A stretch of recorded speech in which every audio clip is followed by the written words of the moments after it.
प्यारे बच्चों, आप सभी का स्कूल ऑफ ज्योग्राफी चैनल पर एक बार पुनः स्वागत है।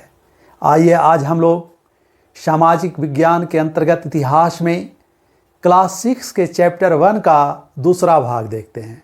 हम लोगों ने पहले भाग में इतिहास क्या है, इतिहास किसे कहते हैं, इतिहास क्यों पढ़ना चाहिए, अतीत में लोग कहाँ रहते थे, हमारे देश का नाम भारत या अन्य नाम कैसे पड़ा तथा भारत और इसके आसपास के देशों को उपमहाद्वीप सब कॉन्टिनेंट क्यों कहते हैं, इसके बारे में जानकारी प्राप्त कर चुके हैं। आज हम लोग इतिहास जानने के साधन या स्रोत सोर्सेज के बारे में, जिसमें साहित्यिक स्रोत लिटरल सोर्सेज और आर्कियोलॉजिकल सोर्सेज पुरातात्विक स्रोत के बारे में पढ़ेंगे। साथ ही काल निर्धारण के बारे में पढ़ेंगे। प्यारे बच्चों, इतिहास का निर्माण स्रोत के आधार पर होता है, सोर्सेज के आधार पर होता है। जैसा कि पहले के वीडियो में हम लोगों ने देखा था कि इतिहास क्या है, तो इतिहास अतीत में जो घटनाएं घटी है, जो मानव के जीवन से जुड़ी हुई है, चाहे वो सामाजिक जीवन हो, उसके रहन सहन से संबंधित हो, उसकी अर्थव्यवस्था यानी उत्पादन के साधन से जुड़ा हो, इन तमाम बातों की चर्चा हम लोग किए हैं। लेकिन ये हम जानते कैसे हैं कि अतीत में यानी पुराने समय में, प्राचीन काल में कौन सी घटनाएं घटी थी, उसको जानने के साधन क्या हैं? क्योंकि जो साधन है, सोर्स है जानने का, उसी के आधार पर उस समय के बारे में हम लोग पता करते हैं। तो इसे ही इतिहास का स्रोत या साधन कहते हैं। मोटे स्तर पर इतिहास के जानने के जो भी साधन हैं, उसे दो वर्ग में बांट देते हैं हम लोग। एक साहित्यिक सोर्स, लिटरल सोर्स, साहित्यिक स्रोत साधन, और दूसरा पुरातात्विक स्रोत, आर्कियोलॉजिकल सोर्सेस। इसमें हम लोगों के लिए आर्कियोलॉजिकल सोर्सेस, पुरातात्विक स्रोत ज़्यादा महत्व रखता है, क्योंकि उसे हम बदल नहीं सकते हैं, उसमें ज़्यादा परिवर्तन नहीं आ पाता है, जबकि साहित्यिक स्रोत में बदलाव संभव है। इसलिए दोनों की तुलना में पुरातात्विक स्रोत ज़्यादा अच्छा माना जाता है इतिहास को जानने के दृष्टिकोण से, अतीत को जानने के दृष्टिकोण से। अब यहाँ हम देख रहे हैं कि साहित्यिक स्रोत यानी जो साहित्य अर्थात जो पुस्तक के रूप में घटनाओं का विवरण मिलता है, उसे साहित्यिक स्रोत कहते हैं। अर्थात पुस्तक अतीत को, इतिहास को जानने और समझने का एक महत्वपूर्ण साधन है, प्रमुख साधन है। तो ये जो पुस्तक या साहित्य है, जो किताबें हैं, या जिस रूप में वो हो, हाथ से लिखी हुई हो, या बाद के काल में जब प्रिंटिंग मशीन का आविष्कार हुआ तो बाद का इतिहास प्रिंटेड यानी किताब के रूप में जो आज देखते हैं, उस रूप में आने लगा। तो चाहे जिस रूप में भी हो, ये साहित्यिक स्रोत जो हैं, पुस्तकें हैं, वो 3 प्रकार के पाए जाते हैं। धार्मिक पुस्तकें, धार्मिक साहित्य, रिलीजियस सोर्सेज, लिटरल सोर्सेज, गैर धार्मिक पुस्तकें, नॉन रिलीजियस लिटरल सोर्सेज, और विदेशी साहित्य। विदेशी साहित्य का मतलब यह हुआ कि जो बाहर के दूसरे देश के लोग भारत में आए, घूमने आए, भ्रमण करने आए, या पढ़ने लिखने के लिए आए, जिस कारण से आए हों, उन्होंने जो भारत के बारे में लिखा है, उससे भारत के इतिहास की जानकारी मिलती है, जिसे सामान्य अर्थ में यात्रा वृत्तांत भी कहते हैं। वे लोग आते थे, यात्रा करते थे, जो देखते थे उसको लिखते थे, इसलिए उसे यात्रा वृत्तांत, ट्रेवल अकाउंट भी कहते हैं। साहित्यिक स्रोत में, लिटरल सोर्सेज में, पहले पुराने समय में जब प्रिंटिंग मशीन नहीं था, किताबों की छपाई नहीं होती थी, जो आज आप पढ़ते हैं, तब हाथ से लिखी जाती थी, और हाथ से जो चीज़ें लिखी जाती थी उसको पांडुलिपि कहा जाता है। पांडुलिपि अर्थात मैन्युस्क्रिप्ट। और ये पांडुलिपि किस चीज़ पर लिखी जाती होगी? जब कागज़ नहीं था तो ये ताम्रपत्र यानी ताड़ के पत्तों पर लिखा जाता था, या भोजपत्र पर लिखा जाता था, जो अब बहुत कम मात्रा में बचा है, ये नष्ट हो जाने वाले थे।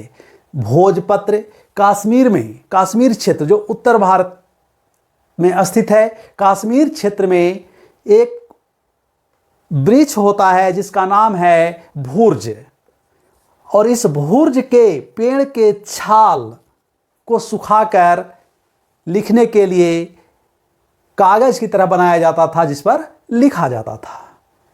अब ये मनुस्क्रिप्ट क्या है, कैसे नाम पड़ा? तो मनु यानी मेनू लैटिन भाषा का शब्द है और जिसका अर्थ होता है हाथ, यानी हाथ से लिखी हुई चीज़ों को पांडु लिपि कहा गया। लिपि यानी स्क्रिप्ट जो हम लोग लिखते हैं, जैसे आजकल हम लोग लिखते हैं, उसकी लिपि है देवनागरी लिपि। तो इस तरह से पांडु लिपि नाम आया और हाथ से लिखने की कला थी जो ताम्रपत्र या भोजपत्र पर लिखा जाता था।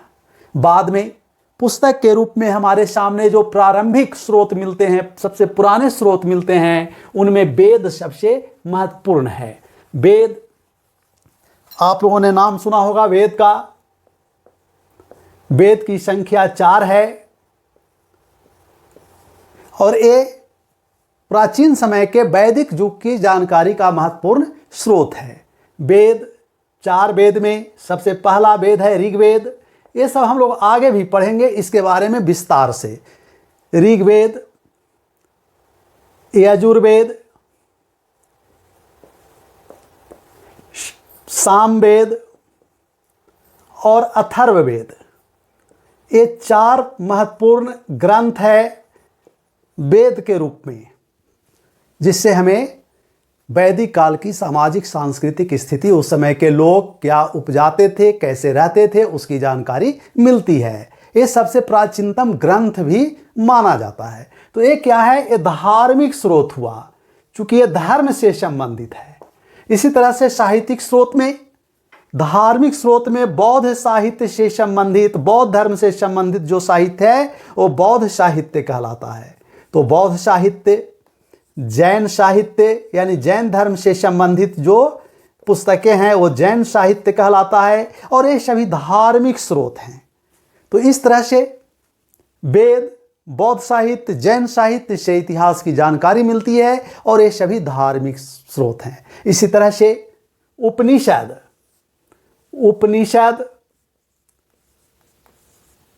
पुस्तक है। इसमें शिक्षा दी गई है कि लोगों को कैसे रहना चाहिए, कैसा व्यवहार करना चाहिए आदि। तो उपनिषद, महाकाव्य इपिक, नाम सुने होंगे आप लोग रामायण और महाभारत का। तो रामायण और महाभारत बच्चों ये महाकाव्य कहलाते हैं। ये भारत के 2 बड़े महाकाव्य हैं। तो महाकाव्य ये धार्मिक स्रोत है इतिहास जानने का।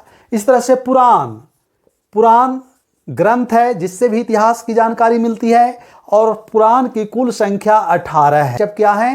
ये सब धार्मिक स्रोत है। इसी तरह से अगर गैर धार्मिक स्रोत, जिसका धर्म, किसी धर्म से संबंध नहीं है, उससे भी इतिहास की जानकारी मिलती है, वह ऐतिहासिक पुस्तकें कहलाती है।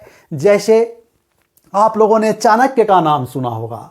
चाणक्य जो सम्राट अशोक, प्राचीन काल के महानतम शासकों में से एक सम्राट अशोक के समय थे। सम्राट अशोक के पहले जो शासक हुए चंद्रगुप्त मौर्य के समय थे। तो चाणक्य की पुस्तक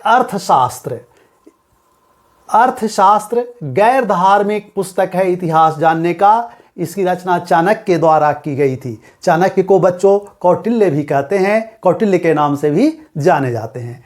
अब यहाँ देखिए, नाम अर्थशास्त्र है, लेकिन उस समय की पूरी जानकारी मिलती है, न कि केवल इसमें अर्थव्यवस्था की, आर्थिक जानकारी मिलती है। उसी तरह से एक पुस्तक है कलहन की पुस्तक है, ऐतिहासिक पुस्तक है, और इसमें कश्मीर के राजाओं का विवरण मिलता है। राजतरंगिणी का अर्थ होता है राजाओं की धारा। तो इस तरह से ये कुछ महत्वपूर्ण गैर धार्मिक पुस्तक है जिससे हमें उस समय के इतिहास की जानकारी मिलती है। तो इस तरह प्यारे बच्चों, साहित्यिक स्रोत की तरह ही पुरातात्विक स्रोत भी इतिहास जानने के महत्वपूर्ण साधन हैं। पुरातात्विक स्रोत, आर्कियोलॉजिकल सोर्सेज में इमारतें, अभिलेख, सिक्के आदि महत्वपूर्ण स्रोत हैं, जिससे हम प्राचीन काल के या अतीत के इतिहास को जानते हैं, समझते हैं। पुरातात्विक स्रोतों के अध्ययन को पुरातत्व विज्ञान कहा जाता है। पुरातत्व विज्ञान। और आप लोग आगे पढ़िएगा तो एक नाम आपको मिलेगा, कनिंघम। कनिंघम अंग्रेज थे और कनिंघम को भारत में पुरातत्व विज्ञान का जनक कहा जाता है। क्या कहा जाता है? पुरातत्व विज्ञान का जनक कहा जाता है। इमारतें प्राचीन काल में, जैसे आप लोगों ने हड़प्पा सभ्यता का नाम सुना होगा, तो उस समय की कुछ इमारतों के अवशेष मिले हैं, जिससे पता चलता है कि उस समय के लोग किस प्रकार के भवन निर्माण करते थे। या बाद के काल में बहुत तरह की इमारतें, धार्मिक इमारतें, मंदिर के प्रमाण मिलते हैं। बहुत सारे मंदिर बने, बड़े बड़े मकबरे बने। तो ये सब इमारत है उस समय की कला और संस्कृति को बताता है, लोगों के आर्थिक उन्नति को बताता है कि लोग कैसे रहते थे और उनका आर्थिक जीवन भी कैसा था। तो इमारतें इतिहास जानने के महत्वपूर्ण स्रोत है। उसी तरह से शिलालेख या अभिलेख जो लिखे जाते थे वो शिलालेख पर यानी पत्थरों पर उकेर कर लिखे जाते थे या दीवारों पर उकेर कर लिखे जाते थे, मिट्टी को सुखाकर उस पर लिखे जाते थे। तो जो ये सारी चीज़ों पर लिखे जाते थे उसको अभिलेख कहते हैं, इडिक्ट कहते हैं। तो ये अभिलेख से संबंधित अध्ययन को एपिग्राफी कहा जाता है। उसी तरह से सिक्के, प्राचीन काल के सोने के सिक्के, स्वर्ण सिक्के, चांदी के सिक्के, तांबे के सिक्के, कई मिस्र धातु के सिक्के कई जगहों से अलग अलग राजाओं के मिले हैं। उस पर उस समय के राजाओं का चित्र है, उनके वेशभूषा का चित्र है। तो उस समय की अर्थव्यवस्था को, यानी कितना समृद्ध समाज था कब, इसकी जानकारी उस समय पाए जाने वाले सिक्कों से मिलता है। और इन सिक्कों से संबंधित अध्ययन को न्यूमिस्मेटिक्स कहा जाता है। सिक्कों से संबंधित अध्ययन को न्यूमिस्मेटिक यानी मुद्रा शास्त्र कहा जाता है। मुद्रा मतलब पैसा, धन, तो मुद्रा शास्त्र कहते हैं। तो सिक्के भी इतिहास जानने के स्रोत हैं। आपको पता होना चाहिए कि भारत में जो सोने के पहले सिक्के पाए गए हैं जिन्होंने चलाया, वो भारत के शासक नहीं थे, बल्कि वे यवन यानी यूनानी शासक थे, बैक्ट्रियन शासक थे, जो भारत में आए और भारत में राज किए, यहीं बस गए, उनके सिक्के थे। इसलिए कहा भी जाता है कि भारत में स्वर्ण सिक्का सबसे पहली बार हिंद यवन शासकों द्वारा चलाया गया था।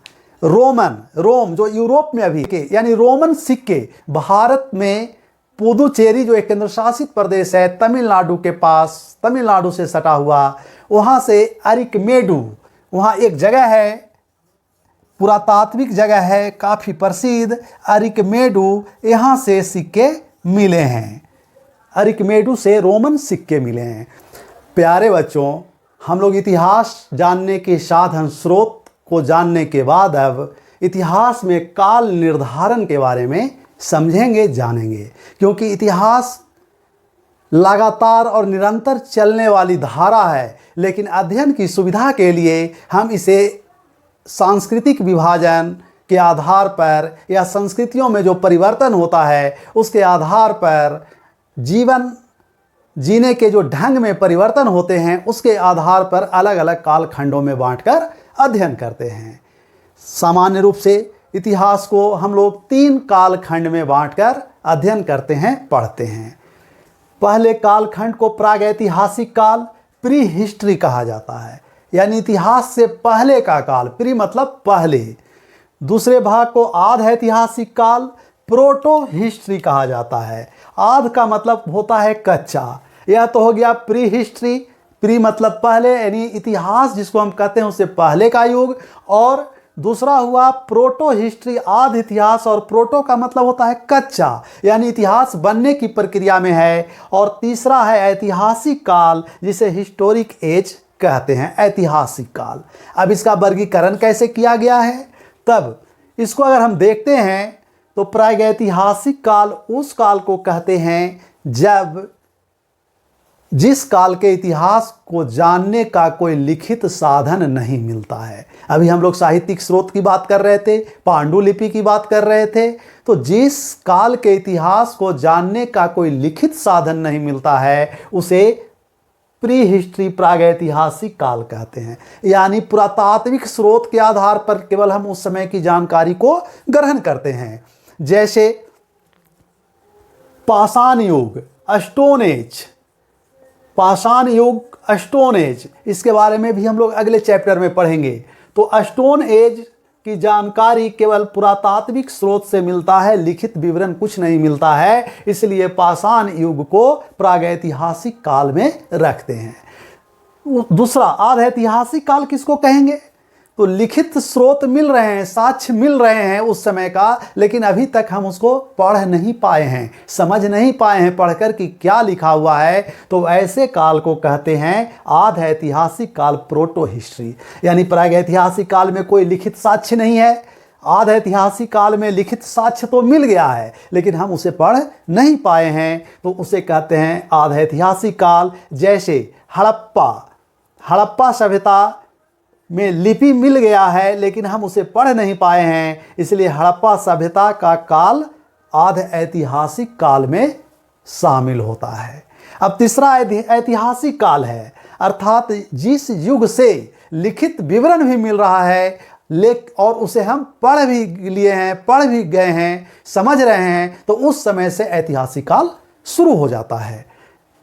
अर्थात अभी हम लोग चर्चा कर रहे थे कि अगर अभिलेख की बात करें तो 1837 ईस्वी में पहली बार किसका लेख पढ़ा गया? अशोक का लेख पढ़ा गया। अशोक किस वंश का शासक था? मौर्य वंश का। अर्थात मौर्य वंश क्या कहलाएगा? ऐतिहासिक काल कहलाएगा। तो जिस समय का लिखित विवरण मिल रहा है, जिसको हम पढ़ लिए हैं, वो ऐतिहासिक काल कहलाना शुरू हुए। अब प्यारे बच्चों, इसके बाद हम लोग देखेंगे इतिहास और तिथि, जो आप लोग अक्सर प्रयोग करते हैं और देखते हैं, जो जनवरी से शुरू होता है और दिसंबर तक खत्म होता है। जनवरी, फरवरी, मार्च, अप्रैल, मई, जून, जुलाई, अगस्त, सितंबर, अक्टूबर, नवंबर, दिसंबर। तो ये कौन सा कैलेंडर है? ग्रेगोरियन या जूलियन कैलेंडर। तो यहाँ हम लोग चूँकि इतिहास में पढ़ेंगे तो बार बार हमें BC और AD मिलेगा, तो इसके बारे में जानकारी प्राप्त करेंगे। इस कैलेंडर में का आधार ईसा मसीह के जन्म को माना गया है। ईसा मसीह के जन्म पर आधारित यह कैलेंडर है।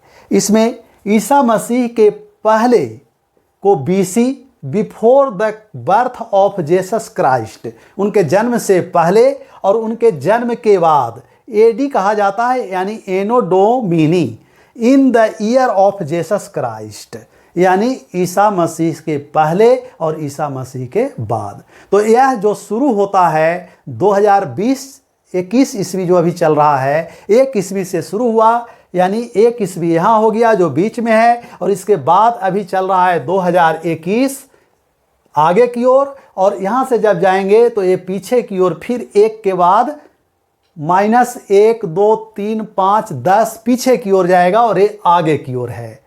तो ये बिफोर क्राइस्ट है और ये बाद में है, जिसे एनो डोमिनी भी कहते हैं। वर्तमान समय में BC के जगह पर BCE, बिफोर कॉमन एरा, और AD के लिए CE, कॉमन एरा टर्म का प्रयोग किया जा रहा है।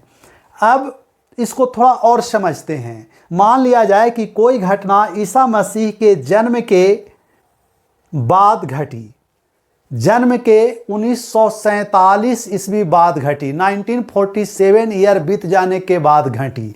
जैसे भारत आज़ाद हुआ, 1947 में स्वतंत्र हुआ, तो ये ईसा के जन्म के 1947 ईस्वी बाद आज़ाद हुआ, तो ये AD हो गया, यानी बाद में। तो जो भी घटनाएं जितने बाद घटेगी वो सब आगे की ओर बढ़ेगा। अब पीछे क्या होगा कि मान लिया जाए कि ईसा से कोई व्यक्ति जन्म लिया 563 ईस्वी में जन्म लिया, तो ये ईस्वी पूर्व हो गया पहले, ये BC लिखाएगा। जैसे गौतम बुद्ध का जन्म हुआ 563 ईस्वी पूर्व में। गौतम बुद्ध का नाम आप सुने होंगे। तो गौतम बुद्ध जिन्होंने बौद्ध धर्म की स्थापना की, उनका जन्म ईसा मसीह से 563 ईस्वी पूर्व जन्म हुआ, पहले जन्म हो गया, तो इनमें लिखाएगा बिफोर क्राइस्ट, यानी क्राइस्ट से 563 ईस्वी पूर्व, यानी पहले, बिफोर BC। और अगर कोई घटना इससे भी पहले घटी है तो वो और पहले लिखाएगा, और बाद में जो ईसा मसीह के बाद जो घटनाएं घटी है वो आगे की ओर लिखाएगा और उसमें AD लिखाएगा। तो इस तरह से इतिहास में AD और BC का प्रयोग होता है, जिसके जगह पर अब वर्तमान में BCE और CE शब्द का प्रयोग किया जाने लगा है, यानी बिफोर कॉमन एरा और कॉमन एरा। तो प्यारे बच्चों, हम लोगों ने इस वीडियो के इस भाग में सोर्सेज के बारे में, ऐतिहासिक स्रोत के बारे में, उसके बाद इतिहास में काल निर्धारण, प्रागैतिहासिक काल, आधैतिहासिक काल और ऐतिहासिक काल, तथा अंत में इतिहास में तिथियों का क्या महत्व है, तो इतिहास के अध्ययन में इसका व्यापक महत्व है, इसको देखें। बहुत बहुत धन्यवाद। Thank you.